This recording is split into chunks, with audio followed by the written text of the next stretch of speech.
20 വർഷം നീണ്ടുനിന്ന സങ്കട പെരുമഴ ഒടുവിൽ ആനന്ദാശ്രുക്കൾക്ക് വഴിമാറി. സൗദിയിലെ വധശിക്ഷയിൽ നിന്ന് മോചിതനായി കോഴിക്കോട് സ്വദേശി അബ്ദുൾ റഹീം ജന്മനാട്ടിൽ തിരിച്ചെത്തി. ബലിപെരുന്നാൾ ദിനത്തിൽ കുടുംബാംഗങ്ങളും നാട്ടുകാരും ചേർന്ന് റഹീമിനെ സ്വീകരിച്ചു.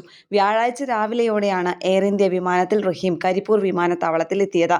വിമാനത്താവളത്തിൽ തന്നെ കാത്തുനിന്നവരോട് നിറകണ്ണുകളോടെയാണ് റഹീം സംസാരിച്ചത്.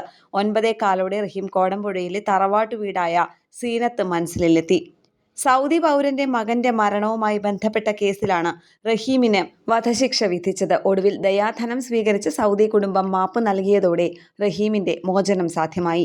ആഗോള മലയാളികൾ ഒന്നിച്ചു നിന്നാണ് റഹീമിനെ മോചിതനാക്കാനുള്ള ദയാധനം സ്വരൂപിച്ചത്. ന്യൂസ് ഡെസ്ക് കേരള പ്രണാമം.